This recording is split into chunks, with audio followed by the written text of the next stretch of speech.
Yes, I thought we should just start with the tick charts today. And what I've actually got set up on this workspace, just for a change, and it's a question we get asked. We get asked a lot of questions, but one we do get asked quite regularly is for trading futures, where do you start? Which, if you're trading indices, and this is a relatively new contract. This is a micro contract for indices. So the normal contract is either the ES or the YM or the NQ, and this is called the MES, and it works in exactly the same way. The difference is that it is a tenth of the contract size, so it is a much smaller contract. But the principle's identical. The interesting with it is, though, the interesting thing about it is very much when you look at the actual tick activity is relatively low, or is very low, in fact, in terms when you compare with a full-size contract. So it's just a nice low-risk entry into the world of trading indices. It was introduced last year by the CME. It's available on all the contracts, and they have proved very popular. And as you can see, it is liquid. This is the other problem, generally speaking, with micro contracts. If you trade micro contracts on currency futures, for example, what you find there is they tend to be relatively illiquid, and the price action is not particularly smooth. These are very popular, and therefore the price action is very good. As you can see, it's exactly the same as you would expect on a normal full-size contract. So I'd urge you, if you're looking at trading index futures and you're relatively new to the business and you're not comfortable trading full size of $5, $25, $60, whatever it is for points and ticks, then this is a nice way to get into that business and to get into the market, to turn the water in terms of trading futures using the micro contracts. Let's just hop over onto the full size and see what's going on. It's pretty stagnant at the moment. Drop this out of the way. We have the YM at the top here. And even this is a relatively small contract in terms of you've got the small and the big. This is $5 a point. You've got $25 a point, and then you obviously go in multiples.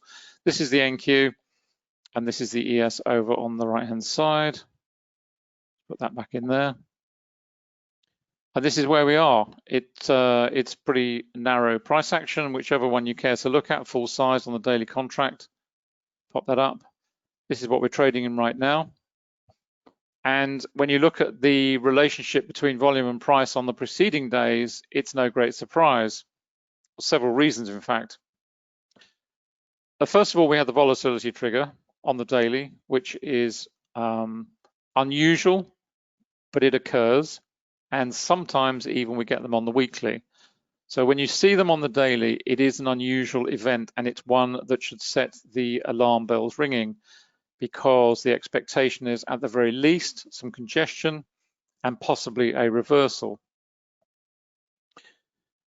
What follows then is no great surprise. We're now trading back inside the spread of the candle, but if we look at the actual volume relationships over the last couple of days, certainly, or last few days at any rate, this was fine. We saw the market move lower.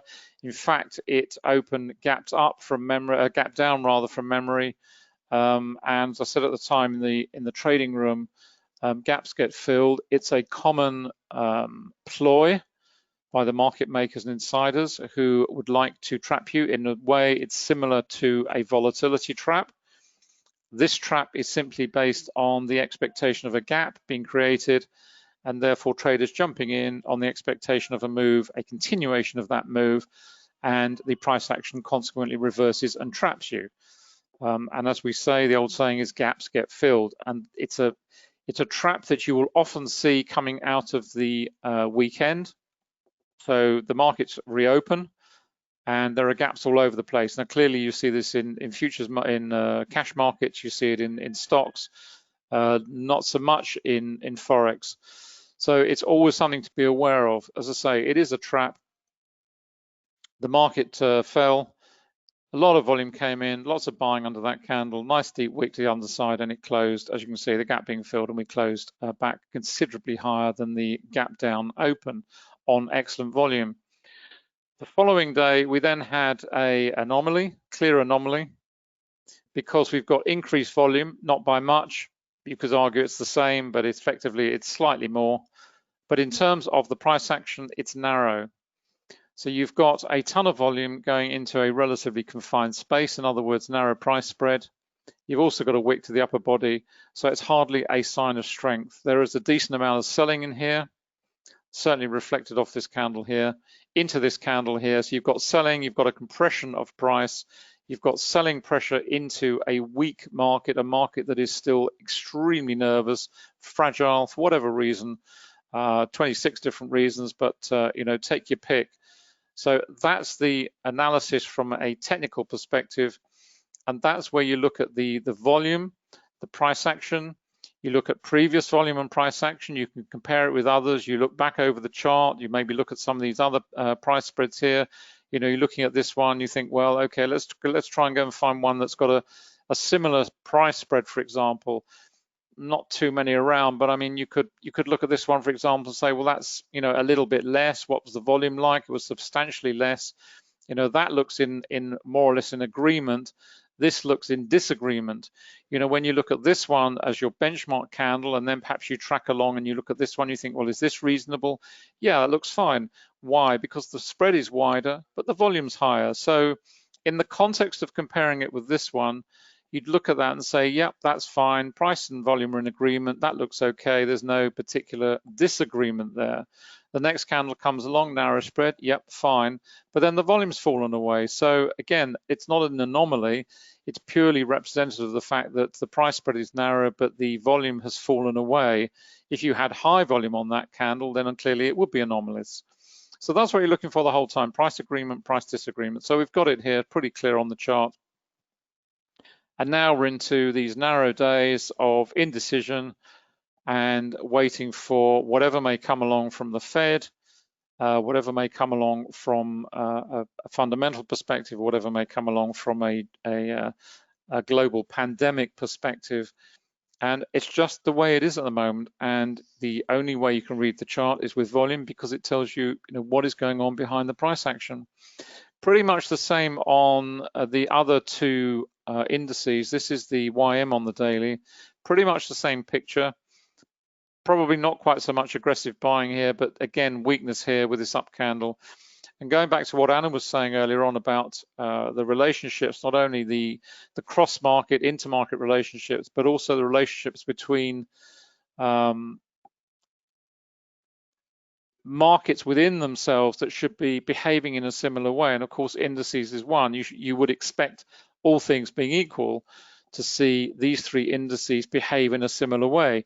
Now, generally speaking, they do. But again, over the last couple of weeks, we have seen divergence. We have seen days, and I've highlighted again in the room, where we see this, where you see a down day, perhaps, I'm trying to think which way around it was, but there was one day in particular where I think it was the NASDAQ was up, and quite well up, whereas the YM and the ES were down.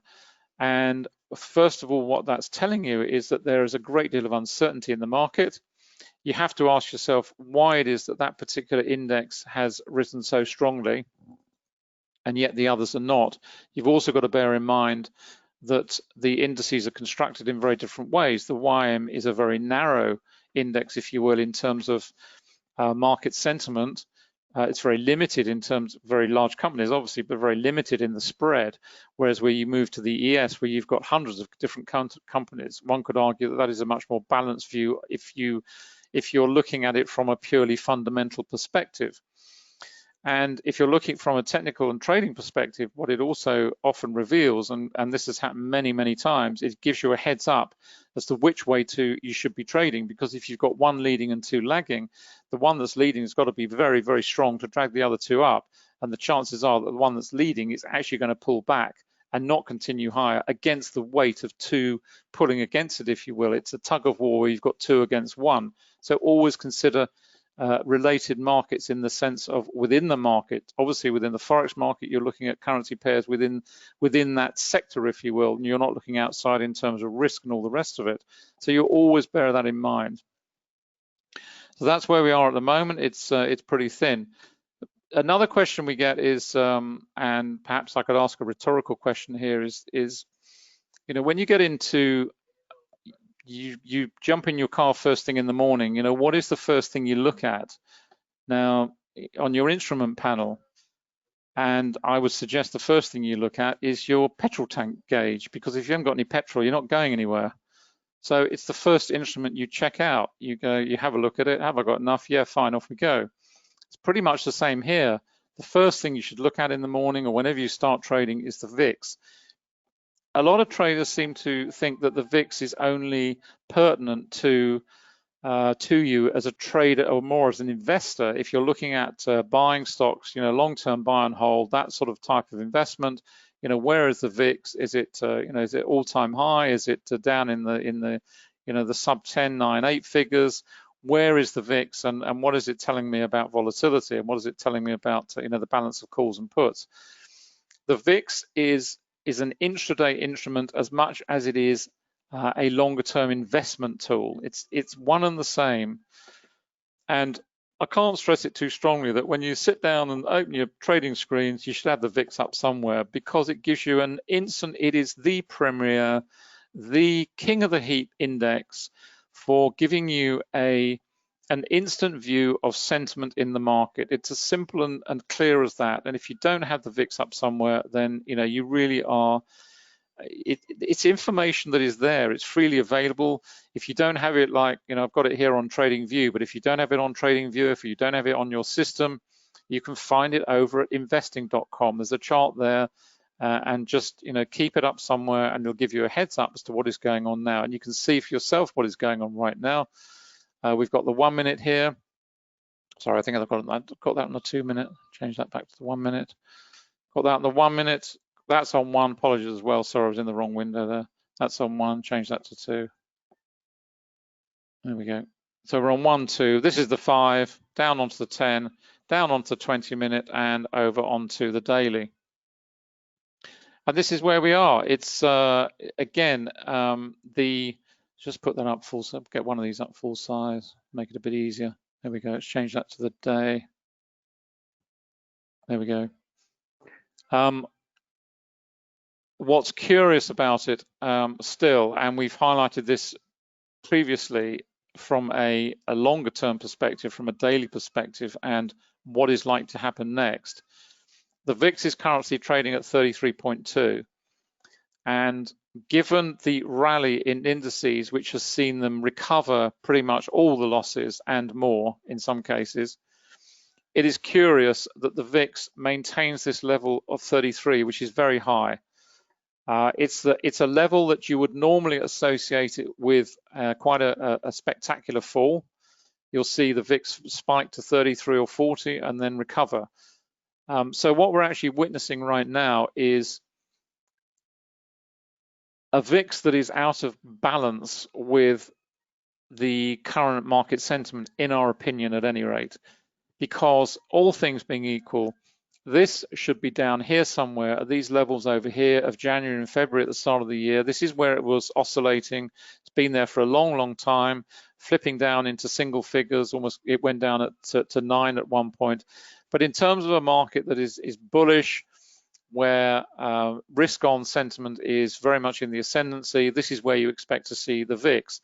Given that we've had this huge recovery in terms of indices, the VIX has not returned to these levels. It is still sat here in the mid-30s. And that to us seems anomalous, purely from the perspective of, well, if it does this, it should do that. And if it reverses, it should go there. That's not to say that, you know, that is it is a simplistic view, if you will, but it's certainly something that you should consider in terms of where risk on sentiment is heading next. And it certainly applies when we saw the Aussie yen pairs rampaging higher. It was all out of balance. It was just absurd. It was froth and nonsense, which it proved to be. And again, it was something we highlighted. These are the things that you have to, they are slightly more nuanced, if you will, but they give you a different perspective. And to go back to the point I was making earlier on, whatever you're doing, whatever you're trading, whether you're trading spot Forex, whether you're trading currency futures, you should have this up, because it just gives you a straight linear view, if you will, of fear.